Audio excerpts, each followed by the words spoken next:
उनके ही निर्देश पे यह आदेश दिया गया है कि प्रत्येक जिले में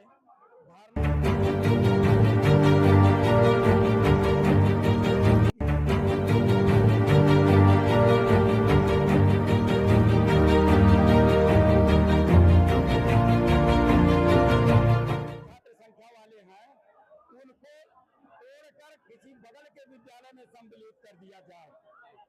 इस व्यवस्था से इस हो पाए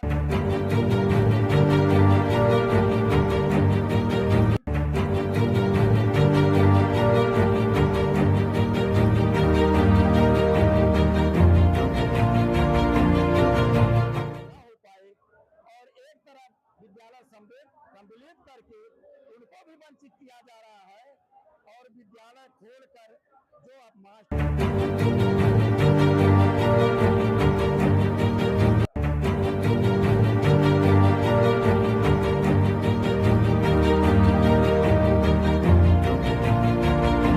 शिक्षक के पद समाप्त हो जाएंगे।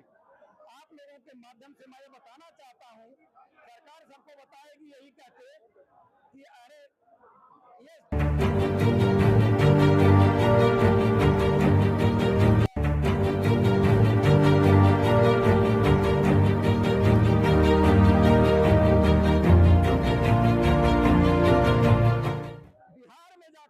बन गए। आज हजारों हजार की संख्या में नौजवान उत्तर प्रदेश में देख रहा है कि हम जब शिक्षक रखे जाएंगे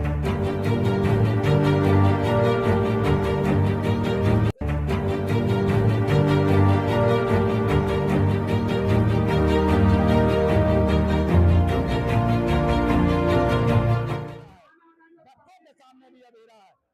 एक तरफ शिक्षा का अधिकार कानून, दूसरे तरफ नई शिक्षा नीति।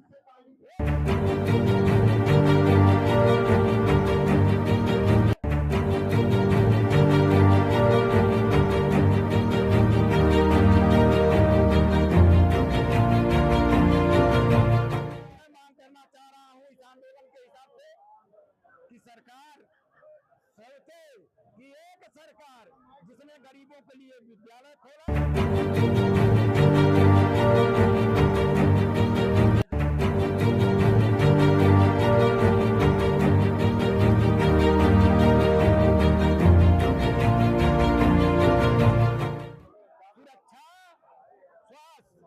जो सरकार तीनों का ध्यान न दे उस सरकार को शासन में रहने का अधिकार नहीं है। और सबके माध्यम से मैं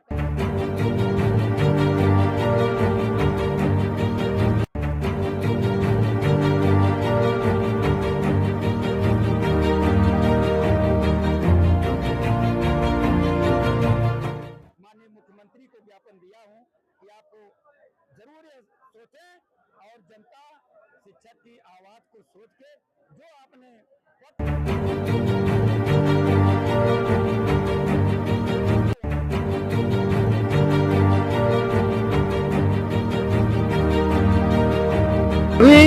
आपको बताऊं, शासन में बातें तो लिखा पड़ी कि चिट्ठी वहां देने वाले अधिकारी बहुत दिए, अभी 1% काम नहीं हुआ। नई शिक्षा नीति के तहत आप लोग तो खुद देख लें क्या हुआ, कोई काम नहीं हुआ, न कोई व्यवस्था दी गई है। और मैंने तो कहा केवल आप सबके माध्यम से सूचना दी जाती है। 15 साल हो गया शिक्षक की पदोन्नति नहीं हुई, 5 साल से बताया नियुक्ति नहीं हुई। कौन सी शिक्षा की आप बढ़ावा देंगे?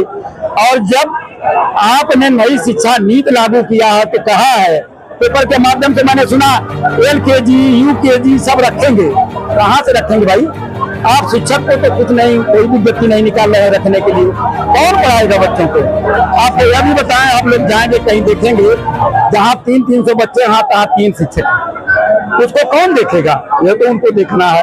मैं आप सबके माध्यम से यह निवेदन करना चाहता हूँ कि सरकार शिक्षा के प्रति सोचे। बहुत बहुत धन्यवाद। लाभ श्रीवास्तव, ब्लॉक अध्यक्ष सखिया, उत्तर प्रदेशी प्राथमिक शिक्षक संघ। क्या समस्याएं आप लोगों के सामने हैं और क्या मांगे थी आज के धरने में? आज के धरने में हम लोगों को मांगे थी कि जो विद्यालय मर्ज किया जा रहा है उसको सरकार उसको खत्म करे, उससे काफी नुकसान हो रहा है। सरकार तो कह रही है कि बच्चों की कमी है और विद्यालयों की हालत बड़ी खराब है, शिक्षक अगर ज्यादा है तो बच्चे कम है। ऐसी कोई बात नहीं है, जहाँ अध्यापक है वहाँ बच्चे भी हैं और बच्चे को इकट्ठा करने के लिए अध्यापक मेहनत भी करते हैं, ले भी आते हैं, ऐसी कोई समस्या नहीं है। सरकार की गलतफहमी है केवल। अनिल सिंह, अध्यक्ष प्राथमिक शिक्षक संघ जहानागंज। आज जिला बेसिक शिक्षा अधिकारी कार्यालय पर प्रदेश नेतृत्व के आह्वान पर एक दिवसीय धरने का आयोजन किया गया था। यह सरकार जो विद्यालयों का मर्जर कर रही है, 50 से कम संख्या के विद्यालयों को तोड़ रही है, इसके विरोध में आज जनपद के शिक्षक बेसिक शिक्षा कार्यालय पर धरना दिए। जबकि 50 अभी हम इस गर्मी की छुट्टी में उत्तराखंड गए थे, जहां हम रुके थे वहां नीचे एक विद्यालय था जूनियर हाई स्कूल। तो हम लोग उस पर कहीं भी जाते हैं तो विद्यालय पे, चूंकि हम लोग अध्यापक हैं तो विद्यालय के प्रति हम लोगों का लगाव रहता है। उस विद्यालय पर हम गए, वह जूनियर हाई स्कूल था 6 से 8 तक। पिछले साल उस विद्यालय में एक भी बच्चे नहीं थे। तो वहाँ के अध्यापक बताए कि यहाँ 200 की कुल आबादी है, 200 की आबादी वो भी 2 किलोमीटर के अंदर है, कहीं 4 घर कहीं 6 घर। तो पिछले साल एक भी बच्चे नहीं थे, इस साल 3 बच्चे, 3 बच्चों पर भी वहाँ 2 अध्यापक थे, एक रसोइया थी। तो सरकार का जो यह है, सबसे पहली चीज नामांकन में बच्चों की उम्र 6 साल कर दी है, जबकि प्राइवेट स्कूलों में 3 साल में बच्चे का एडमिशन हो जाता है, LKG, UKG, नर्सरी, इसके बाद वह 1 में जाता है। हमारे विभाग में 6 साल तक कौन बच्चा इंतजार करेगा कि 6 साल का जब हो तब वो विद्यालय जाए। U-डैश ला दिए, आधार ला दिए, जिस बच्चे का आधार नहीं है उसका प्रवेश नहीं होगा। आधार बनने की प्रक्रिया इस समय सबसे विकट है, इससे आप लोग भी जानते हो, सहमत होंगे। 6 साल जो उम्र कर दिए हैं, इससे भी नामांकन कम हो रहा है। जब राष्ट्रीय शिक्षा नीति में, नई शिक्षा नीति में सबको शिक्षा के अधिकार के तहत हर 300 की आबादी पर एक विद्यालय खोला गया। आज सरकार संख्या कम करके धीरे धीरे विद्यालयों को तोड़ने का यह कुचक्र है सरकार का। हम और कुछ लोगों से बाकी, सरकार ने ये जो कदम उठाया है इससे शिक्षा का कितना बड़ा नुकसान है और जो बच्चे हैं, जो छात्र छात्राएं हैं, उनका भविष्य कैसा है? ऐसा है सर, बड़ा नुकसान है। जो लोकतंत्र की प्रक्रिया होती है, एक व्यक्ति तक भी वह सुविधा पहुंचनी चाहिए।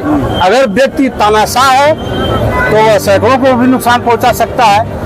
तो एक व्यक्ति के लिए भी वो सुविधा देनी चाहिए, और 50 का जब ही 49 हुआ आप उसको समाप्त कर रहे हैं। ये कहाँ का लोकतंत्र है? ये लोकतंत्र की प्रक्रिया है। एक व्यक्ति के वोट के लिए सुदूर तक बूथ बनाया जाता है, तो क्यों नहीं एक बच्चे को शिक्षा देने के लिए विद्यालय को खोला जाए और वहाँ पे देखा जाए कि अध्यापक कितने हैं। अध्यापक नहीं रहेंगे। अध्यापकों की स्थिति है कि 2015 के बाद आज तक प्रमोशन नहीं हुआ। जूनियर हाई स्कूलों में कहीं एक अध्यापक, कहीं वो भी नहीं है, कहीं 2 अध्यापक। बताइए कैसे विद्यालय चलेगा? आप ही बताइए, चलेगा? अगर सरकार इस फैसले को वापस नहीं लेती है तो आप लोग क्या करेंगे?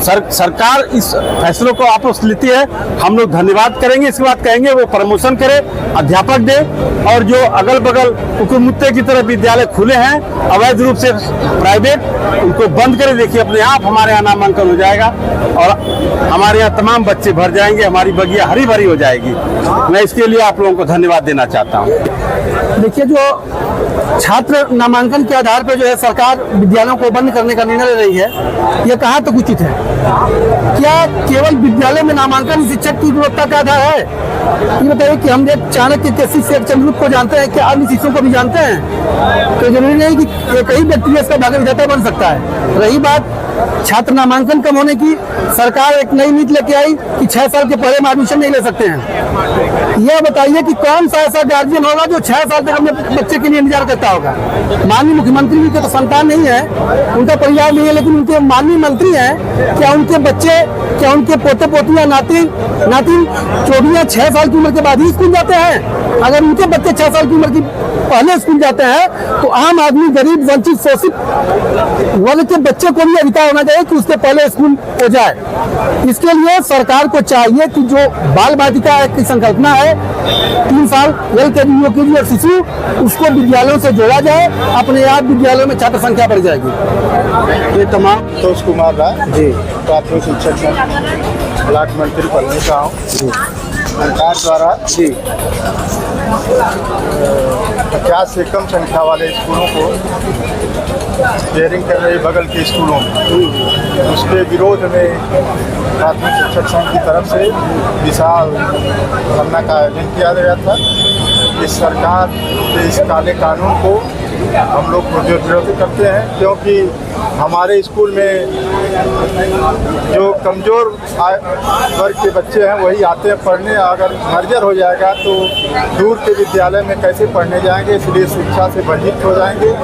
और सरकार का कानून है कि सबको शिक्षा का अधिकार है और उस शिक्षा से वंचित कर रही है, इसका हम लोग विरोध करते हैं। राजू यादव जी हैं जो रिहाई मंच के आप बहुत ही सरगर्म और बहुत ही जो है पुराने नेता हैं, और चाहे वो शिक्षक हो, चाहे वो समाज के जितने भी संगठन हो, उनकी आवाज़ आप बनते हैं और मुख्तलिफ संगठनों के माध्यम से और उसके प्लेटफॉर्म से आप जनता की और छात्रों की आवाज़ उठाते रहते हैं, आप लड़ाई लड़ते रहते हैं।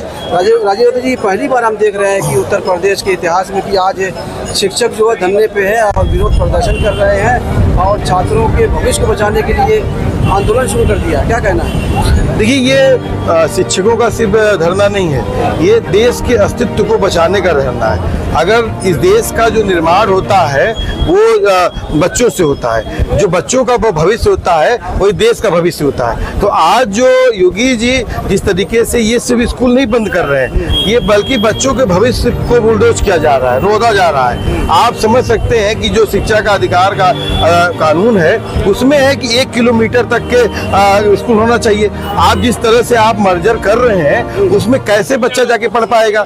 दूसरा कि आज भी स्थिति देख लीजिए कि हमारे यहाँ जिस तरह से बच्चियों सुरक्षित हैं, ऐसे में कोई हमारे गांव की जो बच्चियां हैं उन पे सबसे ज्यादा प्रभाव पड़ेगा, उनकी शिक्षा पे प्रभाव पड़ेगा। और कहाँ तो होना चाहिए था ये कि लगातार अब जो है सरकार को जिस तरह से जनसंख्या बढ़ रही है उस तरह से स्कूलों के निर्माण की जरूरत थी जो है, और कहाँ पर स्कूलों का आप मर्जर कर रहे हैं। आप क्या खोल रहे हैं? दारू की दुकान खोल रहे हैं, उसका राजस्व बढ़ा रहे हैं। मतलब कि आपको लिए देश का भविष्य जो बच्चा है वो नहीं है। और देखिए साफ तौर पे कर रहे हैं कि इसका निजीकरण करना चाहता है और शिक्षा का निजीकरण कर करके ये चाहते हैं कि हम पूरे कॉर्पोरेट को कब्जा करवाएं। देखिए अभी लगभग 200 दिनों से जो है बिजली कर्मी धरने पे बैठे हैं, और मैं यहाँ पर जो शिक्षक हैं इनको मैं बधाई देना चाहता हूँ कि इस दौर में भी, इतनी मुश्किल दौर में इन्होंने जो कदम लिया बच्चों के भविष्य को बचाने के लिए, वो बहुत काबिल तारीफ है। दूसरा एक बड़ा सवाल है कि जो देश में नौकरियां खत्म हो रही हैं, जो सरकारी नौकरियां खत्म हो रही है, जो बेरोजगारी बढ़ती जा रही है, अगर जिस तरह से हम मर्जर कर रहे हैं इससे जो है एक बड़े पैमाने पे लोगों की नौकरियां खत्म होंगी। दूसरा कि अगर आप कह रहे हैं ना कि बच्चे कम हैं इसलिए हम जो है मर्जर कर रहे हैं, कैसे नहीं बच्चे कम होंगे? क्या उन विद्यालयों में दाई रखे हैं आप? चौकीदार है, सफाई कर्मी है, एक शिक्षक के सहारे आप छोड़ देते हैं पूरा का जो है। वहां पर सही में देख लिए तो वहां पर वॉशरूम तक नहीं है, और आज भी कहते हैं, बड़े बड़े दावे करते हैं, लेकिन वहां पर बैठने के लिए बेंच नहीं है, बिजली नहीं है। तो ऐसे स्थिति में ये प्राइवेट स्कूलों को बढ़ावा दिया जा रहा है, और ये हम किसानों का, हम मजदूरों के ही बच्चे जाके पढ़ते हैं, और इस लड़ाई में हम इनके साथ हर कदम पे खड़े रहेंगे। और जैसा भी शिक्षक संघ और तमाम जो संगठन है लेंगे निर्णय, हम उनके साथ रहेंगे।